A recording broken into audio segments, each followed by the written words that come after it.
Christianity. My problem with Christianity is they just want to take the fun out of everything. The problem with Christianity is The just problem all with it is. Christianity is that I know Christians that don't live out what they Christianity is say. that it's so Exclusive. How can only judgmental towards Christians sexual go to heaven? orientation. Allow death and destruction How can it be and the only war way? in The our only way. world. Would a loving God really send that many people to hell? It's no different than Greek The problem with mythology. Christianity really is is you by can't God. scientifically How do you know prove God's God. real? How do you know God's real? Oh, good morning, everybody. How you doing today?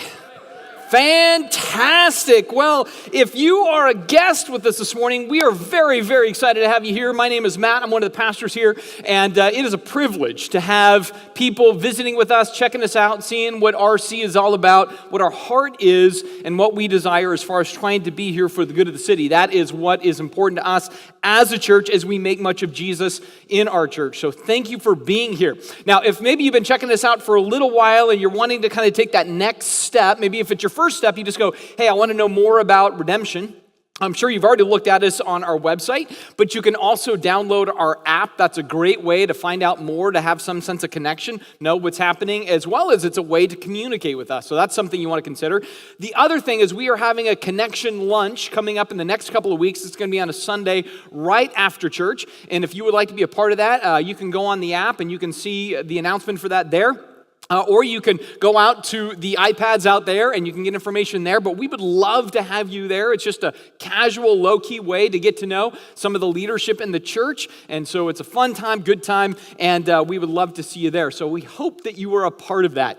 Now today, I've got a lot of ground to cover. I have a pad, you have Twinkies, that's a lot. So, with that said, I'm going to go ahead and pray right now. If I can have some people praying for me this morning as well, we're all going to need it. All right, so that would be great. I saw some hands there. That is awesome. I'm going to go ahead and pray, and then we're going to get underway. Jesus, thank you so much for this time, this place, these people to be here and listening. And I pray that I would be wise and not dumb, and I would be thoughtful and not foolish, and that I would certainly make much of you. And share a heart that is sincere and authentic in this process. And so we thank you so much for this day, this time, in this place, in your good name. Amen. So last week we began a series called The Problem with Christianity. And last week was very much about setting a tone, right? And we said the problem is its approach. And we tried to talk about how Christians would do well to have a certain type of tone that really facilitates better conversations. This week, we move into topic. And the topic is chiefly God. Now, when I say that, I want to go ahead and say right off the bat that I know for many of you in the room, God is the answer. God is the solution to the problems of life. But there may be other people in the room this morning or watching online who say God is not a solution, God is a problem. And there's reasons why they believe God is a problem. Intellectual reasons, philosophical reasons, scientific reasons, practical reasons, emotional reasons. And so they come to this issue sincerely. With that said, if you're one of those people, I want to say thank you for giving up precious time to listen, to be open-minded enough to say, hey, I've got some hang-ups, but I want to understand where you're coming from. I consider that a great privilege. Thank you for letting us have a little bit of that time. And I say that in part because I'm sensitive to where you might be at in life. I really get it. I get it because I've shared this both in a podcast, I've shared this on Sunday mornings. In my life, I've been a theist, which is somebody who believes in God. I have been an atheist, and I have come back to being a theist. And by the way, I did all of that in my adult life. It wasn't like when I was 17 and a half, I got angry, I went goth, I put on like black eyeliner, was angry at the world for 6 months, I was an atheist, and then I came back to God. It wasn't like that. It was as an adult, I've shared that I was a pastor who was a closet atheist, right? And so I get the dilemmas, I get the concerns, I get the hangups. And so hopefully I can come at this with a little bit of a unique perspective. And with that, some of the things I'm going to highlight this morning are things that when I was in my place of atheism, I still viewed as problematic. I really believed there was no God, but I saw these areas as still sort of problematic within an atheist framework. And so I want to share some of those with you today. That's the heart behind this whole thing. So what we're looking at today, as topics go, is the problem with Christianity is, somebody might say, it lacks proof that there's a God. Just lacks the proof. There's nothing there to really articulate that. That's what we're looking at. And as we do so today, a couple of things I want you to know about. First of all, there's notes in our app that you can follow along with. We'd love for you to use that and do that. We'll be looking at a number of things today. The other thing is I can't address everything up here on a Sunday morning. And so you're going to see a number at the bottom of the screen all the way through my talk today. And that's a number that you can text any question to, any criticism, any critique, any disagreement, any I want more clarity, whatever your question is throughout the talk, have your cell phone ready. Text now, right? Like that kind of thing. And I will then take those tomorrow morning. And we have a podcast called The Everyday Missionary. Those are all the resources where you can find that, and I'll try to address some of those things in the podcast tomorrow, and then that goes live on Tuesday morning. So that's what's going on. So I want to kind of lay all that framework. Now, as I do that, I think it's important for me right up front to be very clear about some things that are central to today. First of all, I will not be able to give airtight proof for God. I'm not even going to try. That's not my attempt. My desire today is simply to say, is this a reasonable alternative to consider? I'm just asking it to be a reasonable alternative. Do you think maybe somehow there's enough reasonableness in this alternative that I'm giving that you think it might be true? Because here's what I concede. It's called the Christian faith, not the Christian fact. Right? I acknowledge that there is a lot of faith inside religion, a lot of faith in being a Christian. I totally acknowledge that. At the same time, I would advocate for the idea that says, but it's not blind faith. That there is reason, and my naturalistic or atheist friends really are big on reason, and I'd say there is reason embedded into why Christians sort of believe what they believe. Now, in that, there is a difference between indisputable proof and what I'm going to call forensic evidence. Right? I do not have indisputable proof about God. There is no weird, shaky, grainy footage of a Bigfoot God down in like Capitol Hill. There goes God. I know in Capitol Hill some people think they're God. I get that, but we don't have that. So I don't have indisputable proof. But at the same time, there's a lot of things we believe in life that we don't have indisputable proof for. So, for example, the sun. We don't know with indisputable proof the composite of the sun. We have never gone there, taken a sample, brought it back and said, this is what it's made of. It's very far away, very hot, can't do it, right? But we have tools that give us forensic evidence that really cause us to go, this is a reasonable description of what the sun is made of. Same for the core of the earth. We've never bored down there. I don't care what Hollywood tells us. We've never been there, right?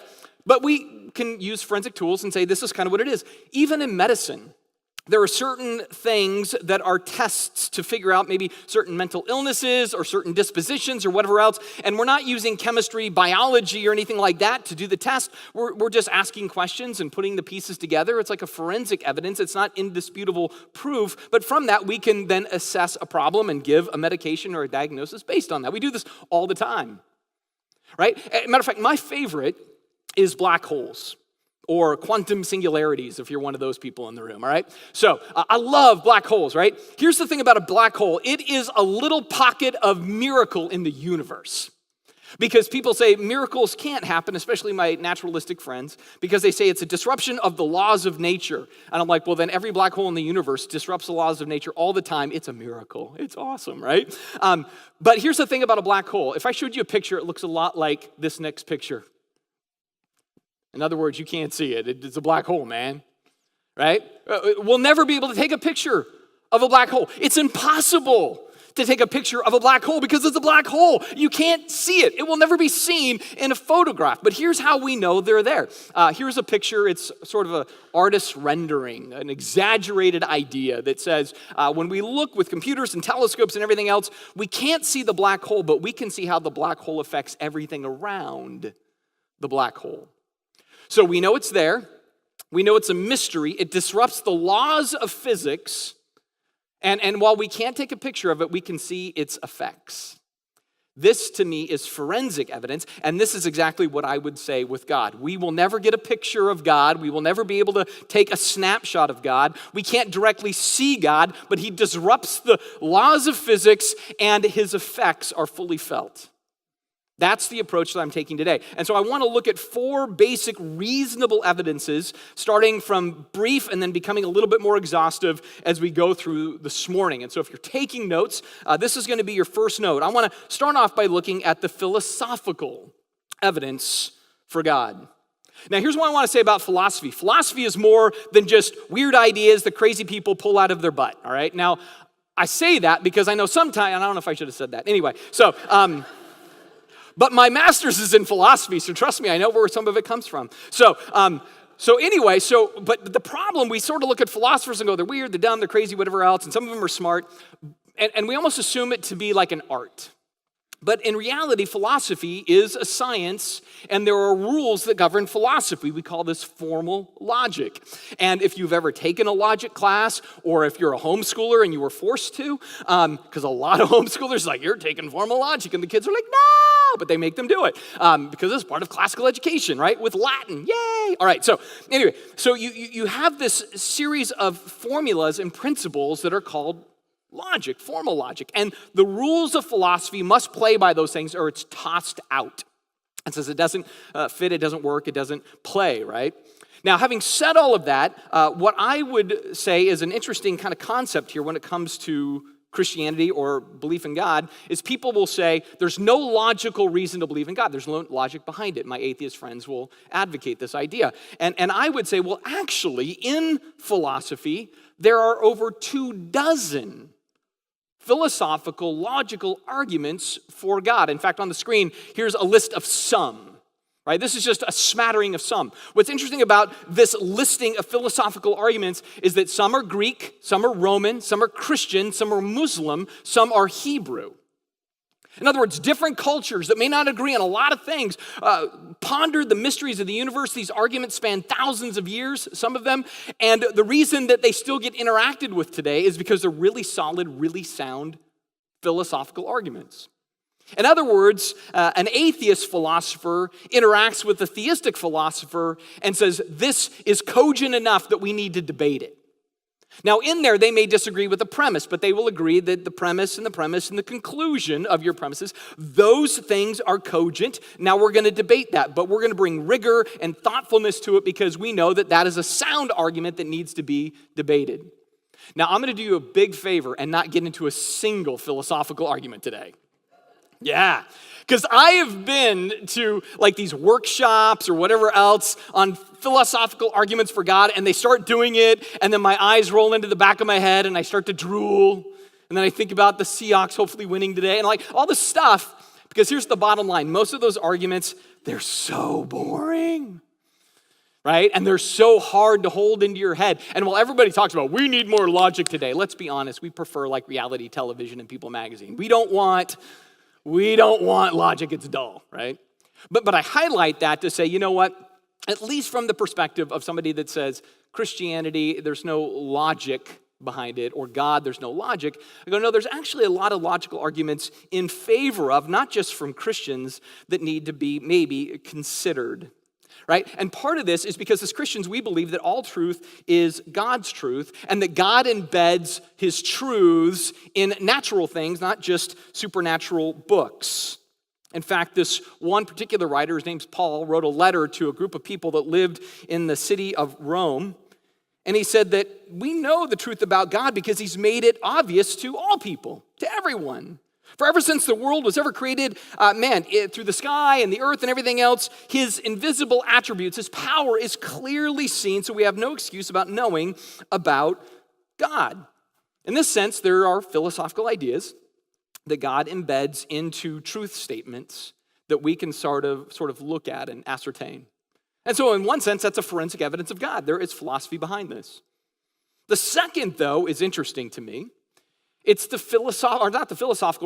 is the psychological evidence for God. And the psychological evidence for God is, why is it that when we look all over the world, every culture and all of history and every little corner, cranny, nook and crevice, we find a constant, which is some belief in the metaphysical. Meta means above physical, some afterlife, belief in gods, goddesses, spirits, ghosts, afterlife, whatever. I mean, everywhere we look, we see that. In fact, there is a popular bumper sticker that says coexist. And in that, people say, here's why all these groups should coexist. They all basically believe the same thing. Now, while as Christians, we may say, well, there's a lot of things where we agree. There's a couple of really big things where we disagree. The reality is there is this universal nature to religion or spirituality. It's just everywhere. It's always been everywhere, right? And in there's rituals. There's a system of right and wrong. There is this underlying supernatural element within the systems of right and wrong. Even in a system like Buddhism, for example, that one would say is atheist, there's still right and wrong. And if you don't do right and wrong, somehow the universe pays you for that in good or bad. There's still something that kind of runs the mechanics of the system because it's supernatural, not merely natural. And so with all of that, it's a fair question to say, well, why? Why has this been universally true? Because in an atheist framework, or at least in a naturalist framework, where there is no guiding thing to bring this out, wouldn't you have at least some cultures that would have developed and would have been completely atheistic in their natural underpinnings? Right? Or something that was so radically different from the way that we even understand or see religion. Wouldn't have that been at least some high possibility that at least one, someplace, sometime would have been really, really different from then the general underpinnings of these different ideas? Now, my naturalist friends would say, well, here's why this idea of God is so prevalent in every culture. We, in our evolutionary cycle, needed something to help us with our fear of the dark, for example. We needed a make-believe something that calmed our anxiety in the midst of problem. And from that, it was advantageous for survival to have this made-up deity that helped us out. Now, my gentle pushback on that, because I understand it, I think it's a reasonable idea, but my gentle pushback on that is to say, I get it. Now, do we have proof for that? I mean, it's reasonable. But do we have some kind of proof that says, no, this is how we know that it was a fear of the dark that led to this kind of superstitious God meme? Which, by the way, the word meme, before it was a cool internet thing for crazy, silly jokes, it was coined by Richard Dawkins in his book, The Selfish Gene. Brilliant book, still one of my favorite books. And he was talking about how in the process of evolution, a meme is this characteristic that develops in the species and becomes deeply embedded. So the question becomes, how did a God meme become so deeply embedded in the human condition to deal with the fear of the dark? That's what the question is. And they try to work it through in different ways and say, well, it was this and it was that and everything else, and try to come up with a solution. And I appreciate those solutions. But part of what's interesting to me is to go, it's all kind of speculating in the end. There's not real data. There's not real evidence that we have to say it was A over B. But the other thing that I think is interesting when I look at that is to go, but if I understand this right, what we would agree on is that for at least 225,000 years of human evolution, where we suddenly had a conscience, that's when it probably set in about 225,000 years ago, according to naturalism. Why is it then religion was good to get us to now, but now it's bad to take us forward, right? Because you'd say, hey, this was beneficial for survival, but now it's suddenly lacking in benefit for survival. I think about my atheist friends who say religion destroys everything. Religion will destroy the human race. Religion is awful or evil or bad or destructive. And I go, well, it got us to now because it became so advantageous for survival, it locked into every culture, right? Very tough to pry out, even to this day. Most of the world is somehow supernatural or superstitious or religious or believes in a higher power, whatever it is. And so I kind of look and go, is it as destructive? Because it certainly was beneficial. I think that is sort of a forensic evidence. Now, again, like I said, my naturalistic friends, they kind of work through this and have reasons for this. And when I was in my atheist space, I would look at this, but it was problematic. I just couldn't figure out why it was so universal. From a Christian perspective, we look and go, well, it's a little bit like what's called Occam's razor. The easiest solution is probably the solution.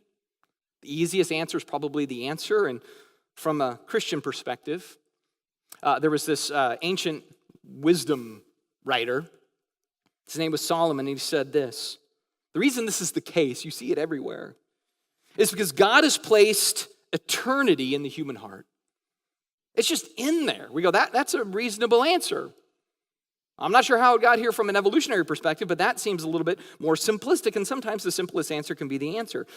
In fact, in the book of Acts, Dr. Luke, a physician, he was writing about this when he was talking about his friend Paul, and Paul was talking to some people, when he said the purpose that God did this was for the nations to seek after God and perhaps feel their way toward him and to find him.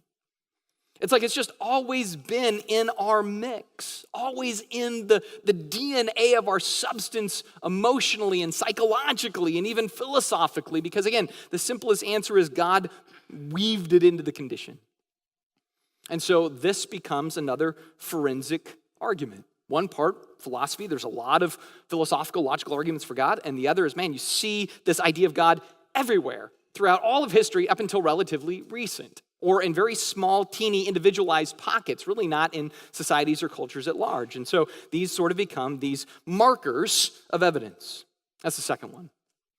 The third one is where we start to slow down a little bit. It's the moral evidence for God. Now in this, I want to highlight a couple of things. I want to start off by saying I think most everyone agrees on most every moral issue. Mostly, right? And I say that because I think it's important. I think sometimes there's this sense in our society where especially Christians are known to say, oh, everything's pluralism, everything's relative, there is no truth anymore. And I'm like, no, there's actually a lot of truth in a lot of spaces. I think there is some relativism in certain spaces like sexuality, policies on politics, and religion.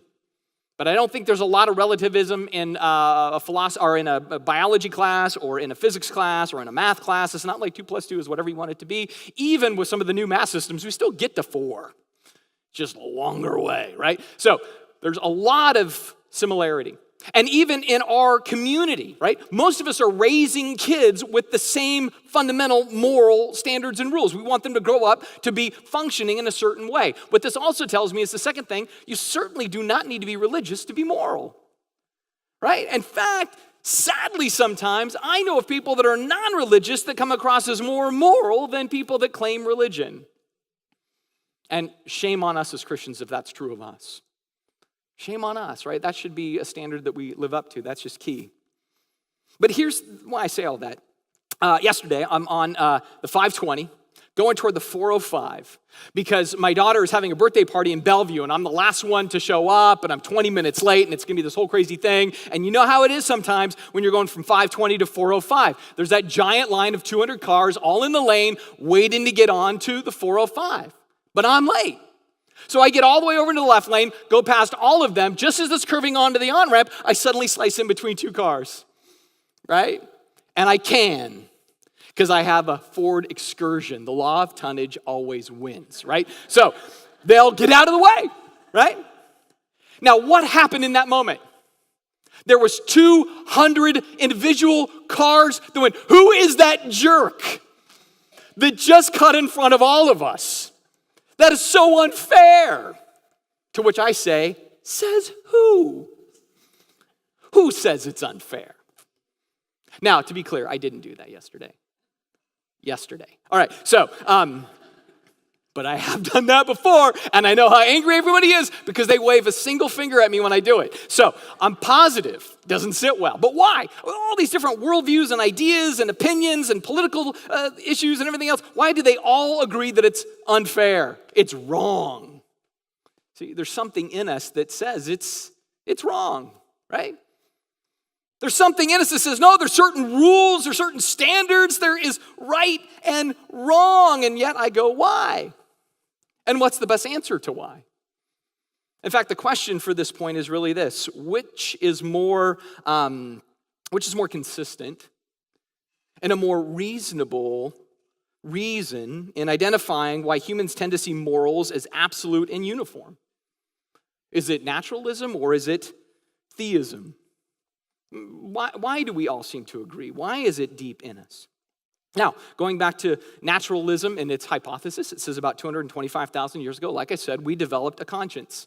And we developed a conscience, it seems to be, as best as we can ascertain, our conscience came in light of the fact that we began to hunt big game and we needed to coordinate a little bit more. And from that There was this new adaptation that happened for advantage in survival. What was weird about this is it coupled in there emotion to conscience. Right? So this sparked relatively quickly kind of in our condition. And so in light of this, there was this big transformation that occurred, right? So we're cruising along. We're just doing survival. It's not about guidance. It's just unguided natural selection. And then suddenly we came into this whole new way of doing life that had been radically different than the way before. In fact, I want to capture it in this next slide. Our guy here is not a single person, it's a phase of our evolutionary development. And there was this phase at this rough time that was weird because for about 5.75 million years, we've been cruising through life doing things one way. But then very rapidly, in evolutionary terms, there was this shift. And suddenly all the rules in our existence changed. And things that had been natural and normal and beneficial became disadvantaged, and more than that, they became disgraceful and distasteful. And we started ascribing things like good, bad, evil, or right, or proper to certain events. And so the question becomes, how did this happen? How did we go from instincts that were totally normal to having the sense that our instincts were abnormal and evil even, and those instincts became so potent it override our natural instincts to do what we had been doing for a very long time, right? So it wasn't just cause and effect, it was now outrage at cause and effect. So how did the flip happen? How did we go from things like forced copulation was natural to suddenly, that's rape?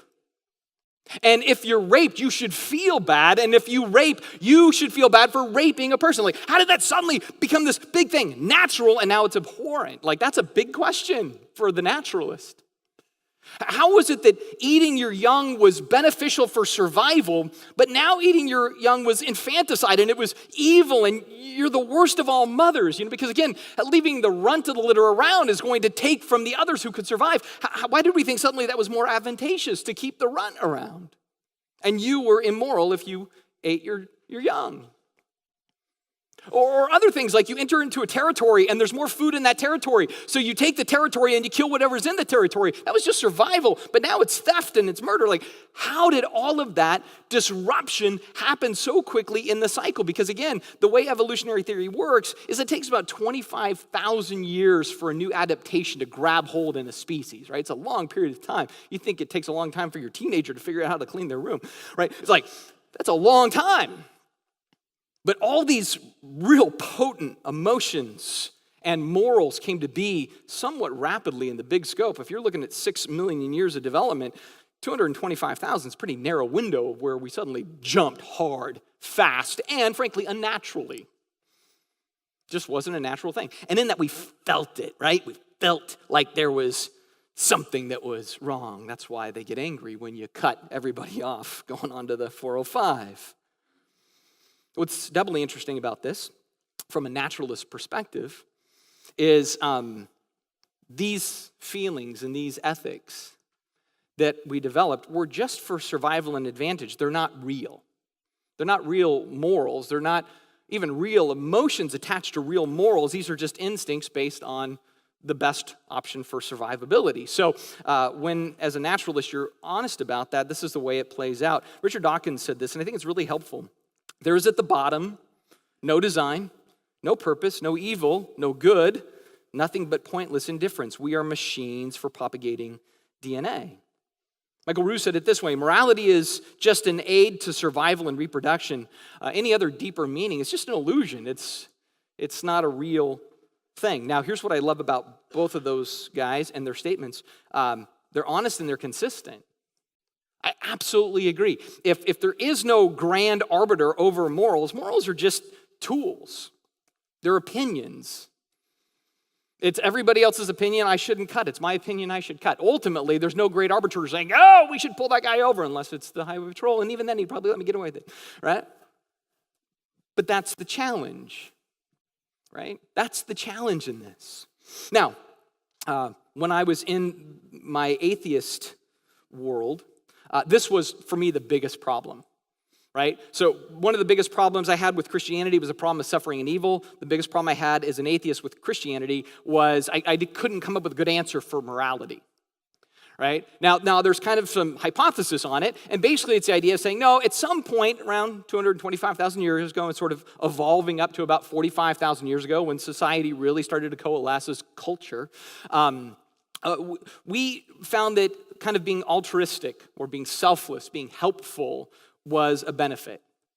And it just was a natural thing that just came about. It was just beneficial. It just sort of happened, and we just sort of ran with it. Well, here's why I'm a little unsold on that. I'm going to give you 3 real brief reasons why that doesn't quite convince me still to this day. First is this, and this is just an opinion, so I want to state that just as opinion. But my opinion is I'm not sold that humans are naturally selfless or altruistic.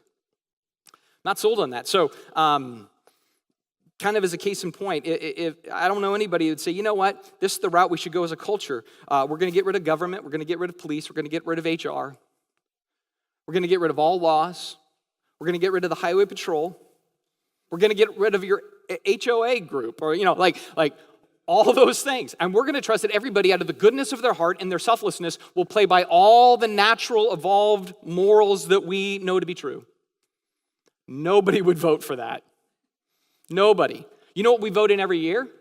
More rules, more laws, more standards. See, I think humans are compliant in the face of negative consequence, but we're not necessarily inherently selfless. Like, if there was no drunk driving laws, I don't think drunk driving goes down.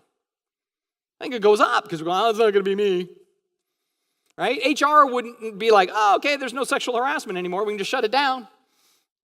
No, I think it would increase. People know they could get away with stuff, right? I think this is just inherent to the nature of things. So I'm not sure that that we have the composite in us to really make up these morals, much less in an unguided way. The second thing I would look at is to say, why would such adaptations happen 225,000 years ago if what had been happening was working so well? Right? If it's not broke, you don't fix it, right? That's true to evolution. If it ain't broke, you don't fix it. And so here's the thing. You look around at the rest of the animal kingdom, works great. This idea of forced copulation, this idea of just kill, take, and eat, works great for the rest of the animal kingdom. We're the one disruption on the planet. This says it works awesome everywhere else, but it doesn't work for us anymore, right? Sometimes people say, but we just realized one day. Well, it doesn't work. You don't just realize. Sam Harris is absolutely right, the atheist. He says, there is no free will in evolution. You just do what you are geared to do based on what your ancestors did. So I don't see how we could have just suddenly shifted those gears. It's like when you're in the matrix, you don't know you're in the matrix, right? To go like, hey, I should step out of the matrix and realize the matrix is bad. This idea of we'd step away and say, whoa, rape is bad, killing your child is bad. Like, it just wouldn't have been in the equation naturally because it was working so well. So that's kind of another thing that I think is in there. But then the third part of this that I think is really true for me is to go, and none of us live like morals are optional. Or like there isn't some higher standard that is absolute and universal. None of us do. It doesn't matter if you're an atheist, an agnostic, Christian, a Hindu, or whatever. None of us live like they're just optional. We think they're real and they're concrete and they're sincere and they need to be followed. We think rape is bad. We think murder is bad. We think injustice is bad. We think human rights are true. We look at China and we go, you're violating human rights when you work a 13-year-old for 10 cents an hour for 15 hours a day. That's immoral. And the Chinese go, no, it's not. And we go, no, it just is. This is not our morality versus your morality. We all believe there is a higher morality and you're being immoral. Right? We think it's wrong that somebody forces a 13-year-old girl to marry a sheik who already has 5 wives in Saudi Arabia. We just go, that's just wrong, and that's where that culture is broken. It's in us to think that way and function that way. It doesn't matter what our background is. We're there. And again, well, the naturalist says it was just something that we sort of fell into. The Christian looks and says, I think there's a different reasonable answer. And the reasonable answer would be there was a man named Moses who wrote that we are made in the image of God. There's human dignity. Makes us different. And we then see from Paul in a book known as Romans where he says, you know what? God has written the law in the hearts of all people. We just know the moral code. And so with that, the idea of a sudden onset of ethics, it's more reasonable to think that there was an outside source that coded that into us than somehow just natural selection produced it. I think this is just, again, in the arguments of what's reasonable. Luck or this idea of code. Just like the other point, luck or somebody intervening. Another, luck or maybe more to it. See, these are just those markers, those fingerprints of God, I think, in the equation, the after effects. But then there's the last point. And the last point is the cosmological evidence. The philosopher Immanuel Kant, talked about the ethics within and the starry hosts above as evidence, right? And that's kind of what I'm getting at here. Now, next week we're talking about science, and I will be seriously geeking out, right? So I'm not going to have a chance to do like this big, grand thing today. I'm going to try to keep this relatively simple, which for some of you, you're going to be like, no, he was too complicated. I'm sorry in advance, all right? So, but I'm going to try to keep this simple, and I'm going to start with one of my favorite shows, one of my favorite people, Carl Sagan. As a kid, man, I watched Cosmos all the time. I was completely loyal to that show.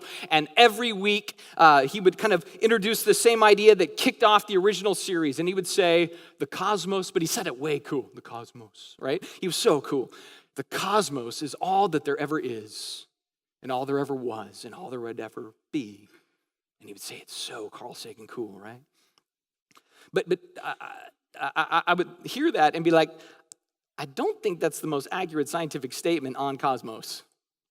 Here's what I mean by that. From a certain point of view, it's totally accurate. And he is a brilliant scientist, so he knows what he's getting at when he says it. What he means is, once our universe began, all time and space and matter began, and with that, that's all there's ever been and ever was and will be and everything else. That's true.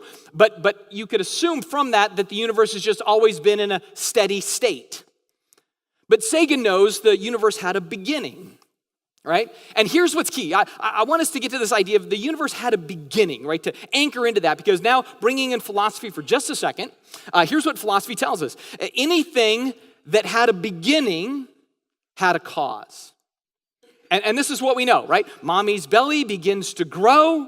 There's a beginning of something, and there was a cause. Mommy and daddy were wrestling, and why is mommy's belly getting big? Oh, mommy and daddy they were playing, and now mommy's belly's growing. So we understand cause and effect, right? You look at your iPhone and you see cause and effect. That's that whole thing. And so in philosophy, everybody agrees, atheist and theist alike, that anything that has a beginning has a cause. This is a very sound premise in philosophy. And so we look at the universe, and we have to start to wonder about this, right? So now I know some people are like, well, what about God? What about God? And what's interesting, the Bible never says God had a beginning. So the philosophical statement is anything that had a beginning has a cause. Now, anything that isn't said to have a beginning doesn't need a cause in philosophy as a premise. And for a long time, science said, hey, man, the universe has always been. It didn't have a beginning. It's just always existed in a steady state. Therefore, it doesn't need a cause. And that was a pretty tough philosophical argument to argue with. But then in 1929, Edwin Hubble, that jerk, all right, he looked into his 100-inch telescope in California, started checking out the cosmos, and from that went, uh-oh. He says it's expanding.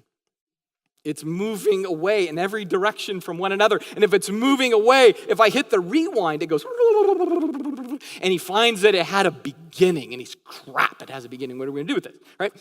So he publishes his results. The universe has a beginning. I'm going to call it the Big Bang just to keep it short and simple. But it was this moment that everything began. And at first science said, this is a bad idea. In fact, Einstein's like, I don't like it.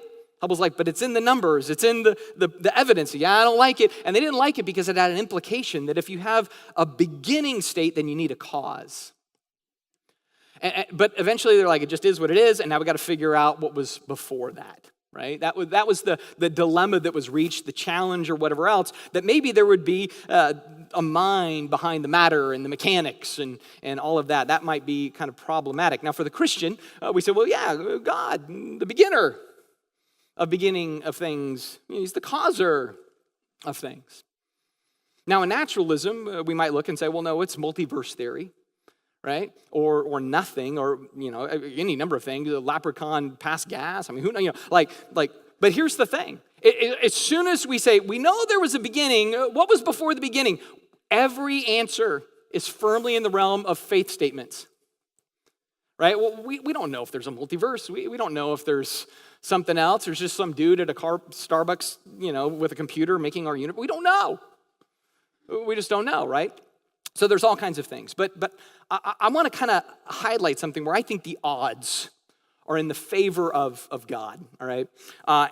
And to do this, I worked through this really hard. I'm like, man, this is a really deep concept. How do I capture this? How can I really pull this together? And I realized the secret is in the power of the Twinkie.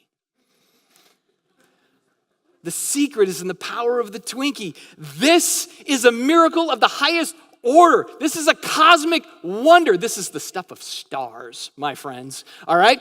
I'm sure when you walked in, you're like, this is the weirdest communion this church has ever done, right? This is going to be weird. I don't know how that's Jesus, but maybe it's something about being entombed. I don't know. So, no, a Twinkie. It's amazing. All right, so I want to bring up this next slide. These are the ingredients in a Twinkie. You are holding a miracle, my friends. All right? You are holding a miracle. It's amazing. This is not something that Betty Crocker whipped up in the kitchen. All right? At all. I mean, this is not going to be what it is. This is something totally crazy. Now, here's what I'm going to try to do. I'm going to try to do this now with, all about 7 minutes. We're going to see how much I screw this up. This is total freebasing, which, I'm sorry, that's a drug reference. Anyway, I'm wheeling and dealing. This is just, I got the pistols out. I'm not pointing. We're going to see where this goes. I just like to draw stuff, all right? So I'm going to try to give you how incredible it is that you are holding a Twinkie in your hand and why I think Twinkies prove the existence of God. All right, so I'm going to take you back in the way, way back machine. Way back 13.8 billion years ago, the universe was like that. They're going to switch over video here so you can see this a little bit better because I know old eyes, it's tough. All right, so 13.8 billion years ago, the universe was way smaller than that. Object in paper is much bigger than it was, all right? Very small, infinite density, infinite power, infinite heat, infinite energy, all in this one singular space, right? And then it ruptured. We don't know where it was at, again, in the Starbucks, whatever, we don't know, but it ruptured, right? And so it opened up into what we know as our universe. And when that happened, it was a real crazy thing. At first, it's just blinding speed and blinding energy, but it began to cool. Here's the crazy thing, though, as it cooled and as it expanded, it happened at just the right rate, in just the right ways, at just the right speed. Too fast, it all hurls into nothing. Too slow, it all contracts back into that little meaningless dot. So it was just right? And so as the energy began to cool, it began to form particles, some of the light elements. But here's what's crazy about that. There was an equal number of matter and antimatter particles, and when they would touch, turned to nothing, except they didn't make the noise because it's a vacuum. Whatever. Thank you, Star Wars, for disrupting that. Right? But they would do that. But here's the crazy part. We live in an asymmetry universe, and what that means is for every 1 billion parts of antimatter, there was 1 billion and 1 parts of matter. And the billion and billion would cancel each other out, but a single particle would escape, 1 every billion. And all of that makes up everything. Right? Pretty cool. To think that the odds of these little, like a bunch of dust in the room, right? And yet all of that then began to coalesce. And as it coalesced and the universe cooled, it made some of the earliest stars, and they would kind of bunch up together into these really kind of jacked up looking like galaxies and stuff like that. But these stars were made of lighter elements, the light part of the periodic table of elements. Right now, I know some of you are having chemistry nightmares. I get it. That teacher was awful, all right? But periodic table starts to form up in this, right? So those first stars, they didn't have a lot of mass to them, and so they would explode, go supernova. And then they would do that, and from that create a little bit more heavier elements, more on the periodic table, the Legos of the universe, if you will, right? So then you had second generation stars that would form up, and they were a little heavier, but still not enough, and they would explode in a supernova, and then they would form third generation stars as the universe began to mature, and some of those would form spiral galaxies. Yes, this is the worst spiral galaxy you will ever see. But in one of these, even though there's 100 billion galaxies with 100 billion stars in every galaxy, in some lonely, crazy arm of one of these spirals, there was a star, third generation, our sun. So happy, all right? And what's interesting, this is about 5 billion years ago, right? All that debris coalesced and made this sun, and then other stuff coalesced around it, so you had Mercury and Venus, and then our planet. Now, way out at the end, there's this little guy that just got kicked out of the family. We don't count him anymore, Pluto. But you had a string in this solar system. And this planet right here is so weird because all of this was crazy. To get to this point, it took 122 variables just at the right way, just at the right time, just at the right speed, just in the right conditions with the right electromagnetic stuff and gravity and strong and weak force and all these numbers that had to fit just right for us to have this universe. Brings it all the way to this point where then about 4.5 billion years ago, you have this planet that happens to be not too close, not too far, but just right from the sun. We call it the Goldilocks zone, all right? And then on this planet, this is where it gets really crazy, right? So for a long time, it just sits there, and it's going through all kinds of cataclysmic things. There's stuff running into it, and it's splitting open and spewing out lava. It's just like an angry, marriage fight, and it's a mess. But then, kind of somewhere between maybe 3.8, 3.2 billion years ago, this wacky thing happens, right? Where you have a periodic table in full play at this point. Most of it, except the cockamamie ones we've created in labs recently, are all in play. And there was 5 inanimate elements. Hydrogen, oxygen, nitrogen, carbon, and phosphorus, just chilling in some salt water. And then some electricity happened, as best as we can speculate. And these 5 inanimate objects coupled together and became alive. Here's what I love. Both theists and naturalists agree that dead stuff comes to life. That's awesome. At least we're on the same page. Maybe just we extend it a little further. So that happens, but then for the longest time it just sits. For 3.2 billion years. It just sits pretty much, just doing its thing. It's kind of an amoeba, kind of gives a little bit of expansion, but doesn't do a lot. Now, here's what's amazing about that. Aside from all the other statistical odds, for that whole time, nothing destroys it. Yeah, you got this writhing planet with all this cosmic crazy. At any time, something could have just smashed into it, burned it up, dried it up. You had climate change galore during this time, but somehow it all survives for this entire period of billions of years. But then about 600 million years ago, we get this thing called the Precambrian explosion, where it's like the circus, man. Just everything went nuts. And all of a sudden, life started to teem and stimulate and morph and adapt and turn into all these other things. And we started to get all this life, and eventually it becomes somewhat aquatic. And eventually it gets up on land, and eventually it gets little arms and big legs, and it can't grab its dinner. And, all these dinosaurs that are just roaming the earth. It's an incredible thing. And then tragically, after a few 100 million years, a cosmic catastrophe hits our planet. And this giant ball of ice and rock pretty much just destroys everything. Cosmic winter, all the dinosaurs are gone in an afternoon. It's just a mess. But somehow, miraculously, not only was it miraculous, that thing went on for billions of years. Not only is it miraculous, it suddenly out of nowhere had this explosion that we can't quite answer why there was this Precambrian explosion. But then with the world being decimated, things began to crawl out of the woodwork and the debris of the mess. And those then evolved until about 6 million years ago, our story begins. And our story begins where we're just kind of doing life and everything else. And we do that for a very long time. Till about what I mentioned earlier, 225,000 years ago, where we began to be conscious and aware and have a conscience within ourselves and morals attached to it and feelings that began to inform decisions. And that meant it was the longest period of naked and afraid ever, right? Honestly, once you're aware, to go from 225,000 years pretty much to about 45,000 years ago when we started saying, hey, we should build roofs on stuff, that's naked and afraid. Those people can't make it 21 days. Right? How did we make it for all of that time? I mean, some of you women are like, man, I got to find the right hospital and the right doctor and the right environment to have my child. Try doing it under a tree in the rain. How did we survive? It's almost like a miracle that we got to now. Especially with all of the plague and pestilence and disease and everything else. At any moment, calamity that could come from the sky, we could have failed at any point. But we came and we developed and everything else, and we started figuring out technology and ability, and we started to coalesce as societies and cultures and all of that. And then we moved forward as our brains grew and we learned more and we understood things. And yet even in that, there was still plague and famine and war and disease and any number of things that could have offed us at any point. But somehow against all the odds, we were able to have babies and have families and keep the race going. And then finally, relatively recently, we discovered this thing here that was forged out of all of this up here.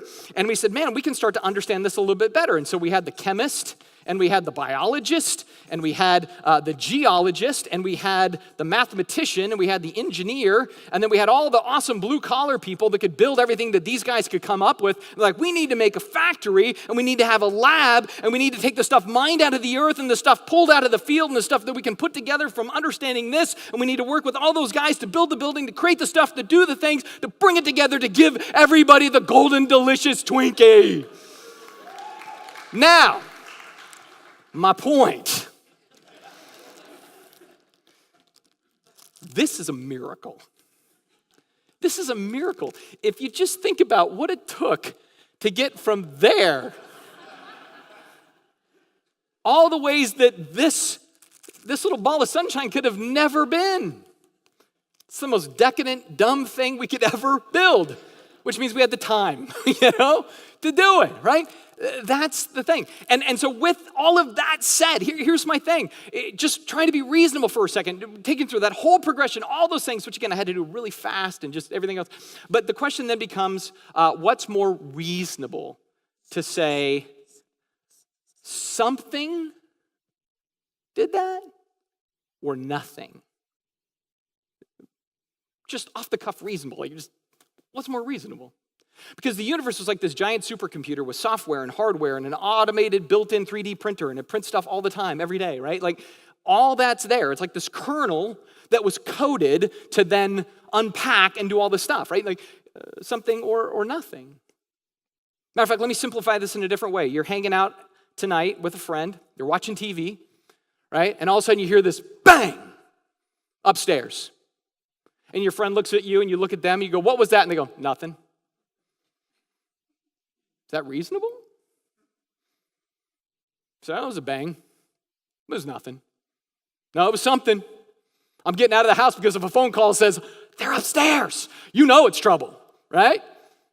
So something seems more reasonable than nothing. That's why Christians look at this and say that makes sense, right? We look at it because there was a dude named Moses who started off writing by saying, in the beginning, God created. Right? We don't know what before was, but the simplest answer is sometimes the best answer. And a simple answer is this mind that programmed matter and programmed energy and programmed space to 3D print to make everything we see. It's reasonable. Now, I'm not trying to say that everything I've shared today is this airtight thing. In fact, these interlock together with many other ideas. Even for me, my faith is not founded on one single kind of proof or argument. It's many, many things that lock together, many things that we'll look over the rest of this series. But this is sort of an idea and a framework. These 4 ideas to say, maybe, perhaps, possibly, God is not as illogical or unscientific or unprovable, but there are forensic evidences for what we believe. Let's go ahead and pray together. Jesus, I thank you for your grace. I thank you for giving me a love of science. Just personally, I see you in it. I don't see the opposite of you in it. I see you in it more than anything else. And so I pray that you would open hearts that maybe are skeptical and that you would work in and through us despite ourselves to maybe see things that we haven't seen before. And so we thank you and we look to you and we need you in your awesome name. Amen.